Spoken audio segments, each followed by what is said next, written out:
Hello everyone and welcome to the EVN Disrupt podcast. My name is Nejdet Zadurian. I'm the editor of the creative tech section here at EVN Report. My guest today is Eisaian. Al is a serial entrepreneur who has built several companies in the United States and Armenia. Previously, he was the CEO of Intel, a company he founded, which also has a large presence in Armenia. He is currently the CEO of Cognaize.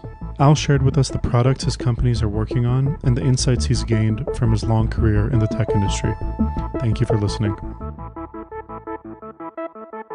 Al, thank you so much for being here. Thanks for inviting me. I'm happy to be here. No, it's my pleasure.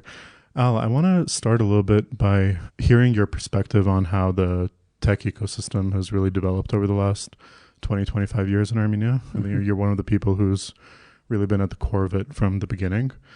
Can you tell us the story of when you first started getting involved in tech in Armenia? Yeah, so I came in 1999, and I came in 1996, and then I came back in 1999. And at the time, there was a mass immigration of engineers and talented people, and so it was like really my desire and desire of a bunch of other people to kind of create employment, good employment, so that we wouldn't lose the skilled workforce.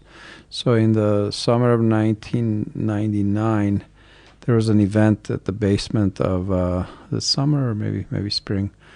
There was an event at the basement of the Armenian church in New York, where few people had organized an event that people from all over the place joined, which was really a call to kind of create companies or send projects or whatever to stem the flow of immigration. Not just tech in general.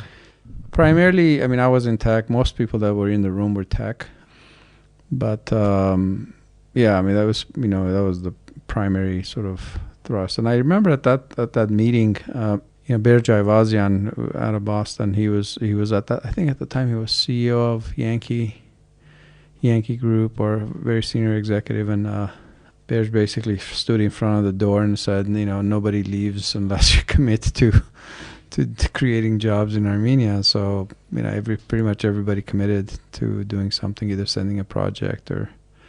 That was the beginning of the Armenian High Tech Council. So that was the formation of the Armenian High Tech Council, and so a bunch of us across the country, mostly Silicon Valley and LA, but also Boston. We organized a bunch of workshops, both here, and then we also brought people to America to train. That's when I sort of started shifting my whole career towards Armenia. It was a conscious decision to kind of be a part of building the country, building the ecosystem. What were you doing at the time? I was the vice president, general manager of a company called LowerMyBills.com, which was a very successful. It became a very successful company, and they exited in 2005.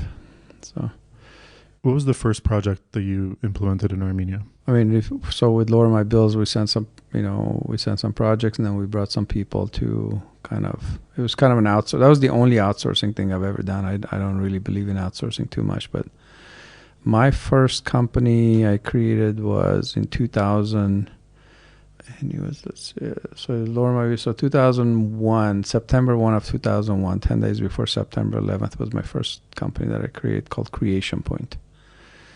And then Creation Point became Creation Point Systems, and then we evolved it, and it became Integrian, which VMware bought in 2010. So that was the first project. I guess that's the first company I created. And it was based out of Armenia, or? We had people here, and we had people in California. Mm-hmm. Right. And then the first, big startup that you founded, and then it became to be have a large presence in Armenia, was Intel, I guess. No, actually, so Integrian was the one that was the original one, right. And then that one was bought by VMware, which now I guess they have 300 some odd people here. And then the second one was the one after that was Icon Apps, which was the first company that was building apps on the iOS platform. Mm-hmm. So we sent the first 5 Armenians to the first Apple Developers Conference. What year was that? Remember? This was 2009, yeah, 2008, 9. And I remember vividly one of the 5 guys that I sent, he said, you're spending like $30,000 for this 1 week of thing. Why? What if we don't stay with the company? I said, it doesn't matter. You're gonna take energy, the technology back to Armenia. So that's been sort of my philosophy, which is, just build it, and wherever it ends up as long as it's in Armenia and people can, create companies or whatever. That's just been kind of my mission, which is just kind of help, inspire, push, whatever, encourage for people to start their own things and start their own companies and not be afraid to fail. Can you speak a little bit about why you've decided to have your impact through entrepreneurship? You could have picked other avenues, I suppose. I used to write plays like a long time ago when I was a kid. When I was in my 20s, I used to write plays and so I've staged 3 plays. And so that was the angle, and I helped with a couple of films. And it's like, okay, that's the angle. But later on, I've just realized that, through entrepreneurship is one of those things where it just brings few things together, right? It brings that whole courage thing, right? Like, you really have to be crazy. Like, even now, you have to be crazy to start your company. But crazy in a good way, right? Because linear lives are quite boring. As far as, for me anyways, it was very boring. So that's one. The second thing is it forces you to be a servant. Because if you can't take care of your customers, you go out of business very quickly, right? So it teaches you to listen, teaches you to be humble, teaches you to be of value rather than you're going to flip something, Is that why it's desirable to be a servant? Because of those virtues that you obtain through it? I mean, I think servant leadership, which is what I talk about all the time, is a choice, right? Plenty of people can do other things and not. I think the highest form of value creation and then also acknowledgement is service. Mm-hmm. I mean, it's just something that I think I learned from my parents, and it was always about, don't look down on people because you never know, you might end up there. Right. And that if you can help somebody, help lift somebody, you should, and you should study very hard and make something of yourself so that you can be of service. That was the talk, right? I think in societies where volunteerism is high, like a high percentage of the population feels like that they need to do something for their community. They actively give money, like there's a high level of trust. If not money, their time, which is I think is a higher form of charity than just giving money. You see, those societies tend to be softer. Softer meaning like it's easier to live in those societies, right? Because people tend to care for each other. So what I've tried to do in Armenia is just kind of bring my crazy humor and whatever, and just not take things too seriously and always go forward. Always just keep going forward, because life is organic. Life is not linear. It's not like you do this and then do this and then do this. All your best plans kind of go out the window when one crisis happens. So I think that form of self-reliance, but at the same time understand that we're interdependent on others. Like there is no such thing as the person did it on it by himself. That's all myth. It's just myth. Mm-hmm. Everybody's had help. Yeah. I mean, just the fact that, let's say, if you're born in a family that provides you an education, or provides you food, yeah. Right? I mean, that comparative to somebody that didn't have that, of course, you're at an advantage, right? Mm-hmm. So I think that, like when you look at Armenia, sort of its future, a lot of it has to do with how we treat each other. Like on a day-to-day and those micro actions, like when you're in the cab, when you're at the restaurant, when you get a good service, do you actually acknowledge, right? And, like do you actually tell the guy or the gal, thank you for a great service? Because what you're doing is what you're trying to encourage and perpetuate is the positive, and you want to be treated that way. And let's say you do make a mistake, do you want people to just come down on you like a brick of walls? Or wall of bricks, I should say, or do you want them to just say, hey, you made this mistake, but aran top, right? Right. I think that culture, I'm gonna giving positive go feedback. to my grave promoting, because it's just, I think that acknowledgement wise, we are very very stingy. Like you go to a concert, right? They'll blow the roof off and like 8 people will clap. It's like, why did you even come? What do you think that stems from here? I have no idea. Yeah. I'm not a sociologist nor an anthropologist. All I know is it's sick and it's disgusting. If somebody's doing a good job, it's your job, your humanly job to acknowledge. Right. Whether it's a waiter or somebody that shines shoes, or somebody that delivers your food, or somebody, your teacher, or whatever. I think we're just very, very stingy with acknowledgement in this society, and I think we're paying the price for it, because it's very conflict prone, right? So I see like the tension. It's like yeah. So anyway, one thing I'm curious about is if you look at sort of Armenia diaspora collaborations or efforts from that have stemmed in the diaspora to help Armenia's development, the tech community and sector seems to have had some real successes, either bringing diaspora-founded companies over to Armenia or bringing different organizations and events to Armenia. Is there something about tech or something about the community that you think was unique in the sense that helped lend tech better to being successful in this regards? Or maybe are there some lessons that you guys drew over the decades that other fields and communities can draw on to improve their collaborations? I can't really put my finger on it. I think so most tech people have gotten some sort of technical training, right? Engineering training, which is like problem solution, right? You're kind of thinking about problems, then you actually devise solutions, right? Then you kind of go and try whether it worked or not. I don't want to say everybody, but most tech people are kind of data driven, right? They're like, what's working, what's not working. Right. They look at patterns. I also want to acknowledge that a lot of the founding group of people that wanted this dialogue and this sort of collaboration to work were like really good people, like good humans, right? I think that's one of the ingredients of anything to work. That the people that are working, they have to be good humans, right? Like they're committed, right? They're not like one mistake or one problem or one failure and like, we're out of here, it's not worth it, it's not whatever. So I think that long-term mindedness was part and parcel of all the people that founded this sort of movement, and long-term. I think it also kind of made sense, right? Because you had technical work that people could work across the ways with each other. I remember, I have to tell this story, like first few years of my life in Armenia, we would send people with hard disks full of software because the internet was so expensive that it was cheaper to fly somebody here with, hard disk drives and then take code back that way.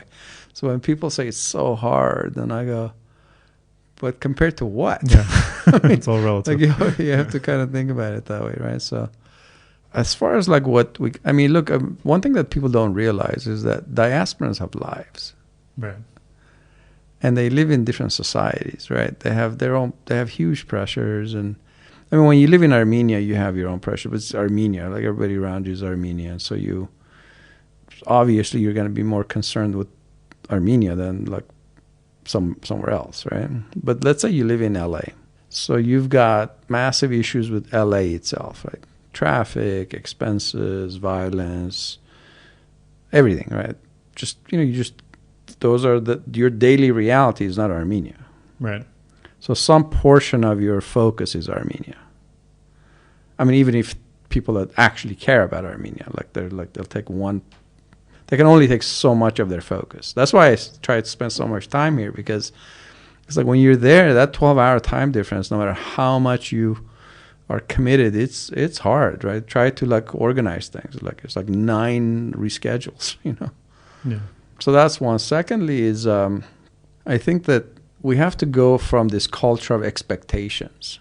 Like you expect things for people versus desires versus wanting. We want to do something and try to find avenues where you can collaborate. I mean, I think everybody cares, of course, to a certain level. It's not like they take hard root and some proportion says they don't care. No, everybody cares. Yeah. The question is what bridges is Armenia creating? And Armenia has to create. Armenia is the state, right? Armenia is that it has some wherewithal, right? Like to do projects and stuff like that. I mean, diaspora in the purely diasporan sense. I mean, of course, I was born in Iran and then I was raised in the U.S. I kind of look at it like from very pragmatic perspectives, right? I go, okay, what can you do?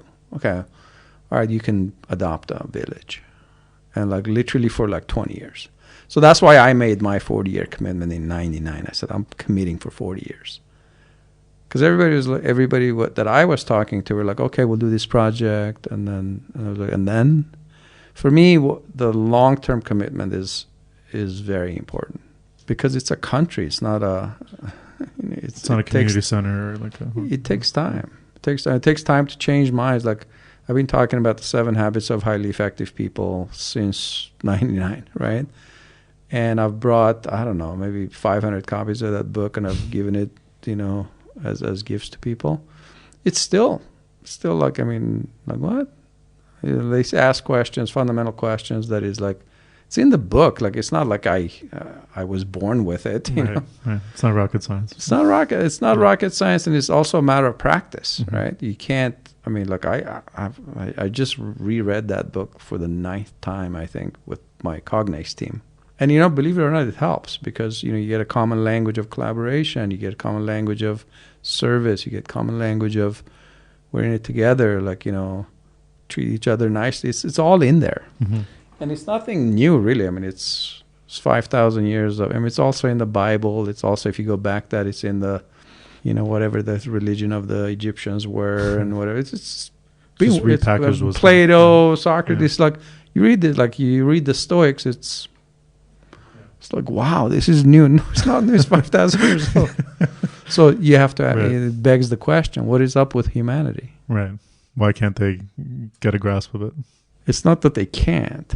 It takes an effort. My conclusion is that human beings are lazy, including myself.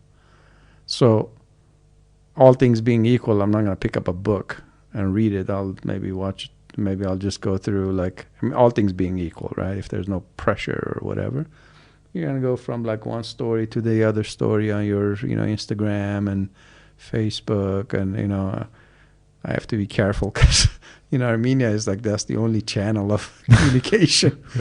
But it's terrible. It's terrible. It's like, why is it that we're still killing each other over stuff, But it is what it is. I don't think I'm going to be able to solve that problem. But realizing that, how do you motivate your teams when you've come to that conclusion already? Motivate myself first. I meditate every morning. I do my deciding on what I'm going to be every day. I go out, be love and light. That's what I do. But you just have to remind yourself, right? Because there's plenty of things to be happy about too, right? So find the things that you can be happy about. Yeah, it's not all bad. I mean, recently I wrote something on Facebook. I said, like extreme optimism and extreme, pessimism, they're the same thing. How so? They both say don't do anything. Extreme optimists say, it'll be fine, so you don't take any action. Extreme pessimists say everything is shit, and no matter what I do, it's everything shit, so I'm not going to do anything. Yeah. It's the extreme realists in the middle that are like, okay, what's the problem? What's the solution? Let me take some action, take the solution, stuff like that. So if you surround yourself with those types of people, you'll be fine. Okay. In any condition, you'll be fine. Okay.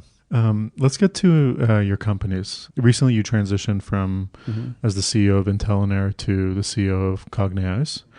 I think it's an interesting sort of story in the ecosystem because there aren't too many cases where an experienced exec takes over as a CEO role in a maybe not here. And here, yeah, exactly. It's a nice sort of maturation point for the ecosystem, maybe. I mean, it's quite simple actually. Yeah. I personally believe that. I personally don't have an interest in being the CEO for longer than 7 years. I think it's just, I actually learned this from Dr. Vartan Grigoryan, who wrote My Road Home. He said, like, in his life, he was like anything that was like 7-8 years long as a project, he would just start agitating for like succession. And I think it's good for many reasons to have that sort of fresh mindset and stuff like that. In the case of Intellinear, it's like I really felt like at the time for transition was there, and that we needed like a CEO that came from the ag industry. Mm-hmm.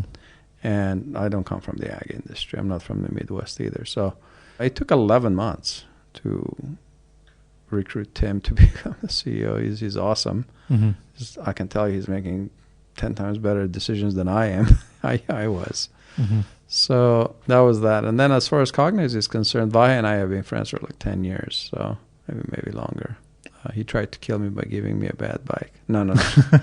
It's a running joke. He has like a really nice bike, Yeah. and I'm a novice. I wasn't a very good bicyclist.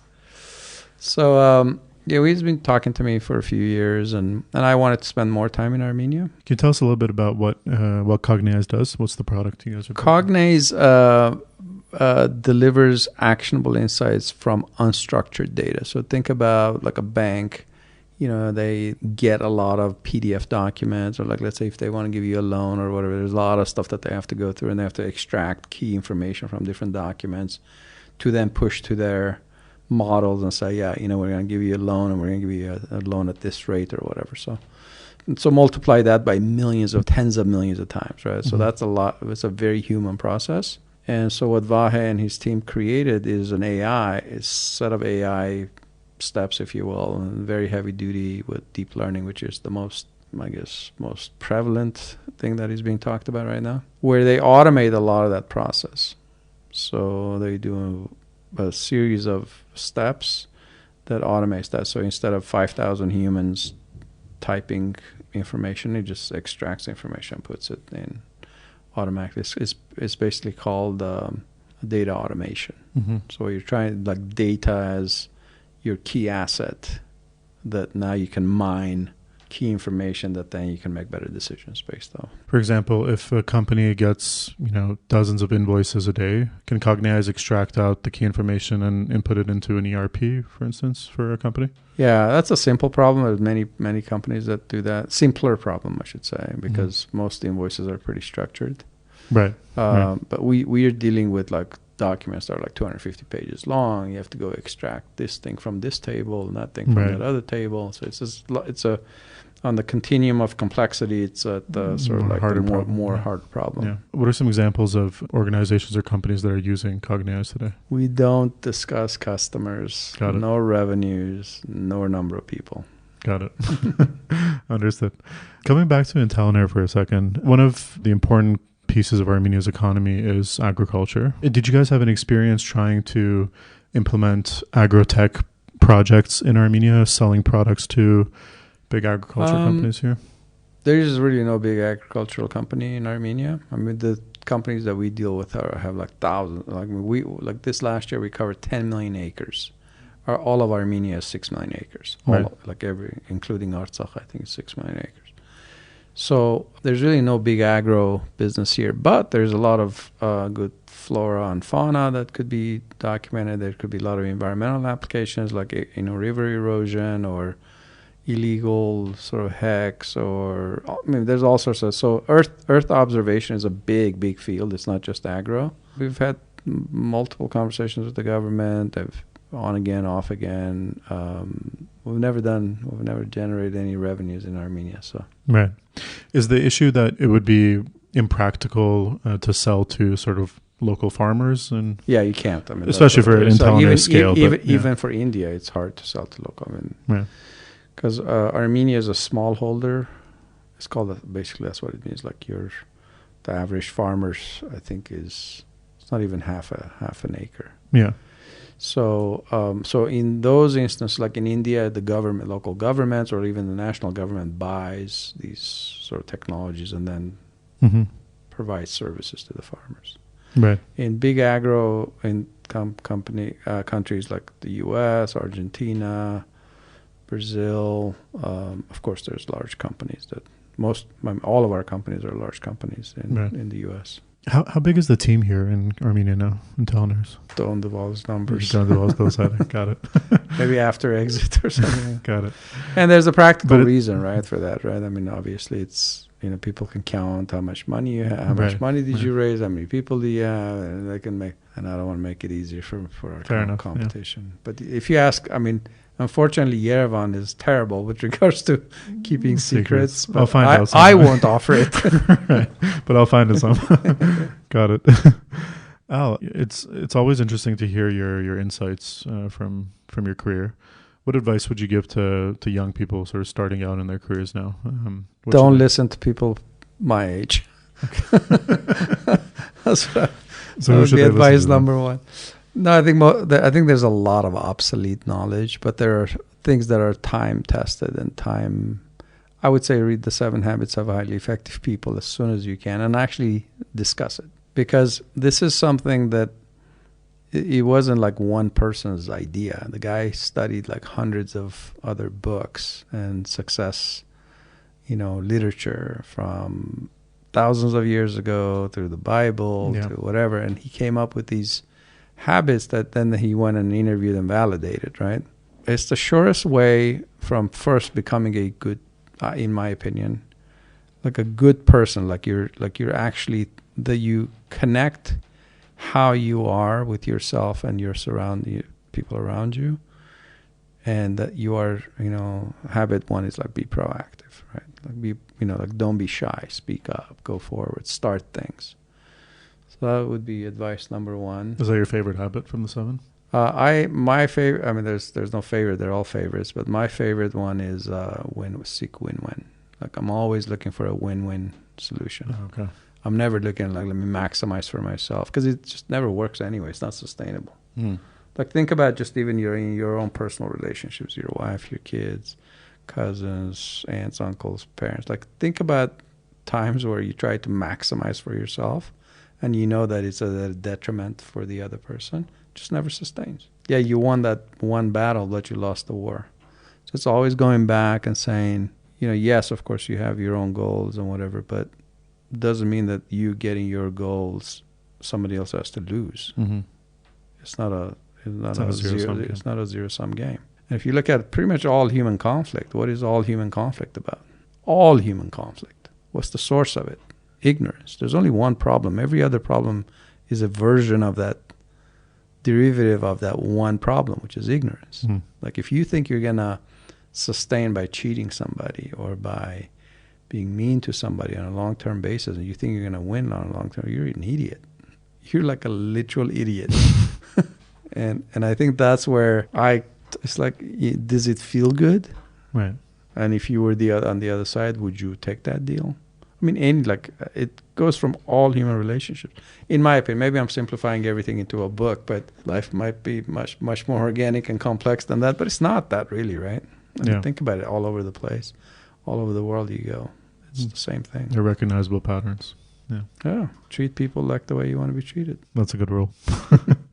My last question. Where do you hope to see Cognaize in the next 5 to 10 years? Cognaize has an opportunity to, we're doing a lot of original research in AI, and our founder Vahe Andonians and the team they're serious researchers. Like they're very serious about AI. And serious meaning like they're putting a lot of time. They love what they're doing.